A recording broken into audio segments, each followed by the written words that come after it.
अस्सलाम वालेकुम। Welcome to देसी यम्मी कुकिंग। आज हम बनाने जा रहे हैं चाट मसाला। ये बिल्कुल भी मुश्किल नहीं है, आप बासानी इसको घर में बना सकते हैं। तो आइए देखते हैं इसको बनाने के लिए हमें किन चीज़ों की ज़रूरत है। 12 हमें चाहिए होंगी रेड पेपर, 1 टेबल स्पून चाहिए होगा हमें साबुत धनिया, 1.5 टेबल स्पून चाहिए होगा हमें ज़ीरा, और चाहिए इसके साथ हमें 1 टीस्पून अजवाइन। और ले लें आप 2 इंच का सिनेमन का टुकड़ा, या आप 1-1 इंच के 2 टुकड़े ले लें। 1 टीस्पून चाहिए साबुत काली मिर्चें, 4 लौंगें, और चाहिए 1 इंच का हमें सौंठ का टुकड़ा। और पिसे हुए मसालों में हमें चाहिए 3 teaspoon mango powder, half tea spoon citric acid या टाटरी, हाफ टी स्पून नमक और 1.5 टीस्पून काला नमक।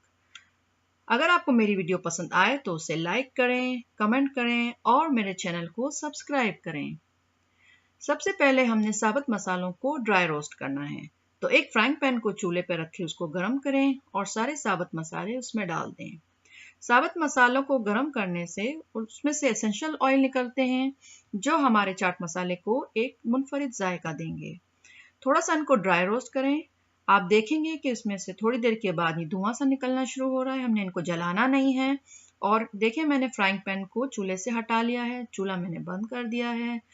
थोड़ा सा कलर चेंज हो जाने पर हमने इनको ठंडा करना है। एक ट्रे में निकाल लिया है मैंने इनको ठंडा करने के लिए। ये ठंडा हो गया है। ये सौंठ जो है वो पिसेगी नहीं मशीन में, इसको पहले हमने हामन दस्ते में थोड़ा सा कूट लेना है।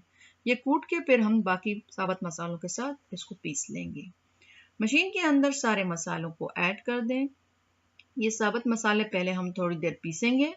जब ये आधे से ज़्यादा पिस जाएंगे तो फिर हम बाकी पिसे हुए मसाले ऐड करेंगे।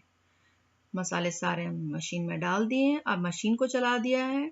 मशीन को चला के हमने बीच बीच में इसको चेक भी करना है, देखना है कि किस तरह से मसाले पिस रहे हैं। चम्मच से हिलाना है। मसाला तकरीबन पिस चुका है। देखें, ये मसाला पिसा हुआ है। अब इसके अंदर अब हमने जो बाकी पिसे हुए मसाले थे वो ऐड कर देने। ऐड करके फिर हमने मशीन को एक दफ़ा और चलाना है।